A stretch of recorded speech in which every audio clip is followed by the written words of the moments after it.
Hey everybody, it's me again, CC Trubiak, and welcome back to CC's Vinyl Closet.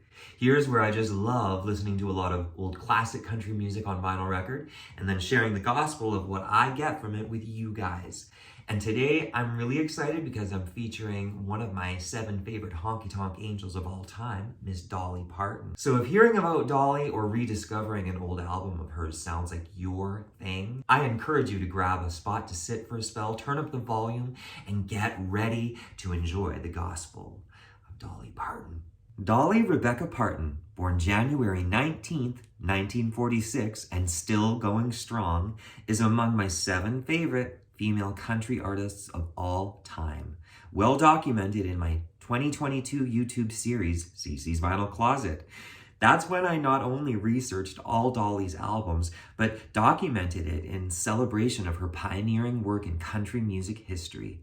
I still have my Dolly Parton gold pot of vinyl, and I consider them a healthy chunk of my vinyl diet. And today, here in 2023, I wanted to hone in on my all-time favorite, which is not an easy thing to decide, let me tell you. But first, here's today's quick stats for some context. By now, everybody is, or should be, well-versed in Dolly's rags to riches story.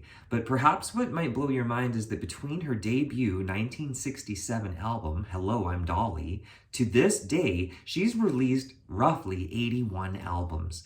That includes solo work, to collaborations with Porter or Linda and Emmylou, to Kenny, Loretta, and Tammy, plus all those live albums or soundtracks. Today, I'm featuring My Tennessee Mountain Home, recorded in 1972 on RCA Victor and released in 1973, produced by Bob Ferguson. Dolly Parton was 27 years old at the time that this record came out, and it was actually one of 4 albums that she released in 1973 alone. That's a fact. That makes this roughly her 20th album in history, which is incredible in itself. Not to mention the fact that all 11 songs on this record were Dolly Parton originals, and what a prolific songwriter she is. In the fine tradition of concept albums like Marty Robbins' Gunfighter Ballads and Trail Songs, or Gene Shepard's Songs of a Love Affair, My Tennessee Mountain Home is largely a concept album about Dolly's very own childhood growing up in the foothills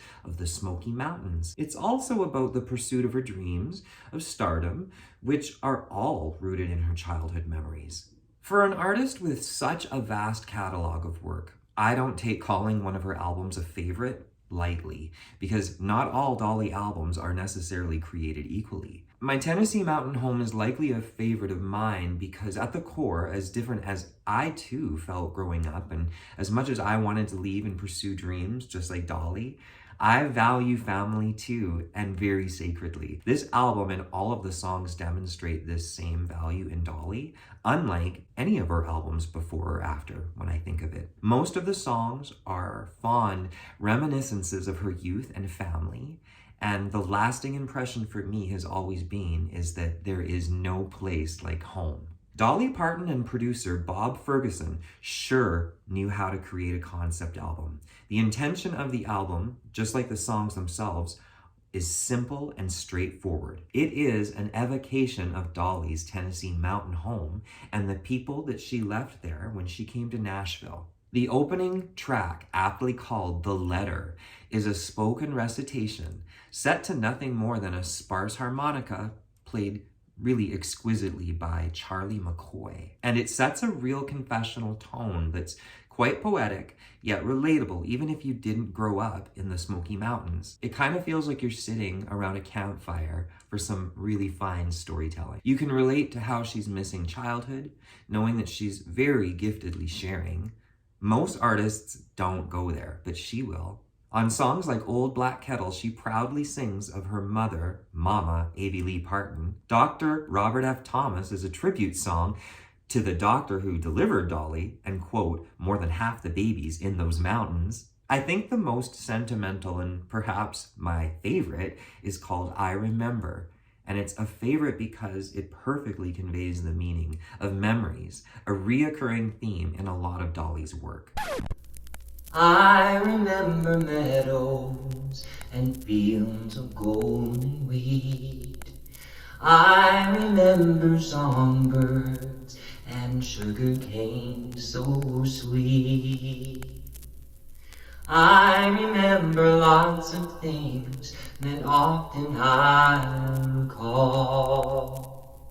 But I remember Mama and Daddy most of all. I remember Mama and Daddy most of all. In our little country home they filled with love. I remember Mama and Daddy most of all, and all the things they did to make life happier for us. Yes, I remember lots of things that often I recall. But I remember Mama and Daddy most of all. Daddy's Working Boots is a song inspired by her own daddy, Dolly Parton. She reveres her parents, obviously, and I too deeply value my own parents, and I feel grateful for the memories of childhood. And while I wasn't poverty-stricken, my dad worked in the mines of northern Manitoba, and it's not hard for me to hear Dolly sing with such heart and feel a relatable gratitude for my parents who fed me and raised me. And I too would give anything for my family. Of this song, Dolly has said, "You don't realize how many people can't read and write. Me telling the story about my daddy instilled some pride in people who felt they had to keep it hidden like a secret." Please listen to Dolly's, but here's a bit of Daddy's Working Boots CC style for you. My dear hard-working daddy works his life away for us. That's the way that daddy shows to us his love. And daddy's two hard-working hands, they're calloused and they're sore. And daddy's working boots have worked 1,000,000 miles or more. Daddy's working boots have served as his foundation. Though just like him, they're tired and worn. For years, they've helped him stand. Daddy's working boots have filled their obligation. They've walked that rocky road with a mighty, mighty man. Daddy's working boots. As a writer, Dolly has this unique ability to fit complicated bits of music with actually quite complex lyrics. Take, for instance, the song "In the Good Old Days When Times Were Bad," a song that she first recorded on her 1969 album, but re-recorded it here, and both are excellent. Clearly and concisely, she conveys the contradictory images and feelings of happiness and sadness, the good times and bad, the longing to leave and the longing to return. It makes for a song that's rich and complex. She really likes to place opposites together in phrases. We'd get up before sunup to get the work done. We'd work in the fields till the sun had gone down. We've stood and we've cried as we've helplessly watched a hailstorm of beating our crops to the ground. We've gone to bed hungry many nights in the past, in the good old days when times were bad.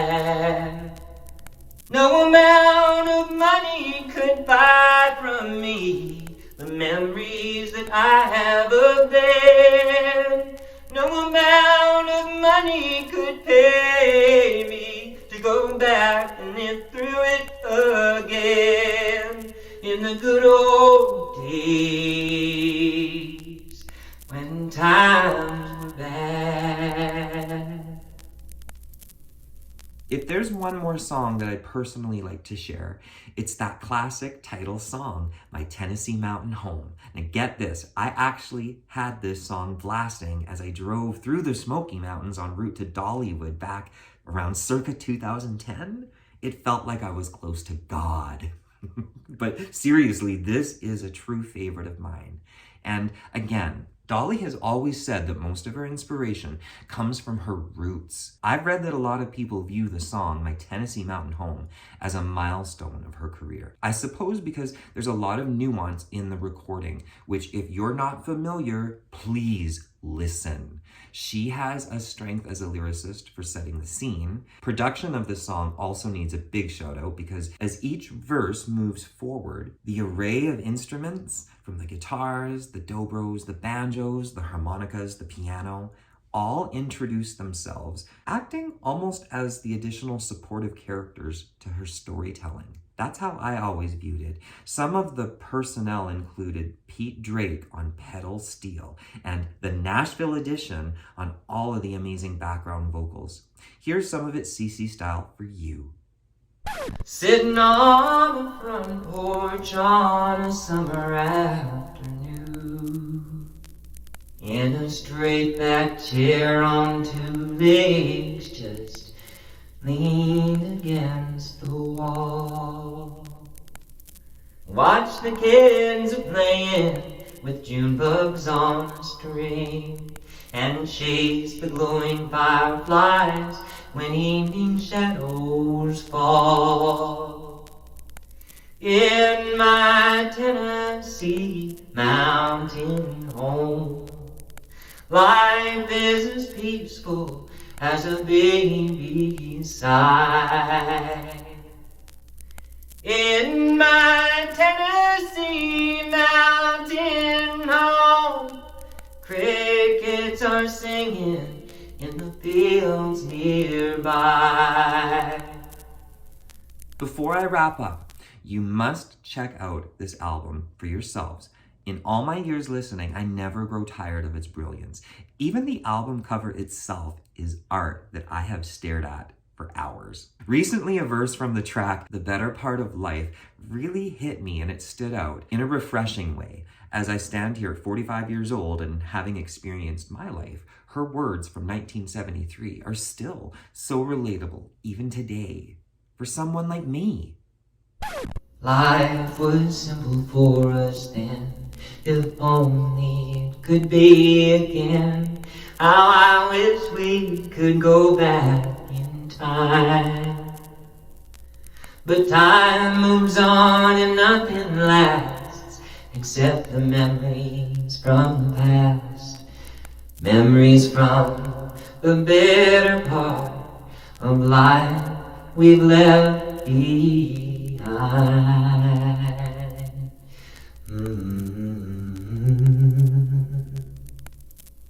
And this essentially wraps up my main thoughts and musings on the topic of this masterpiece 1973 album. What are your thoughts or favorite Dolly stories? Drop your comments below, and as always, thank you so much for watching. Stay tuned for next week's installment of CC's Vinyl Closet, and until then, take good care of you and take sweet comfort in the music.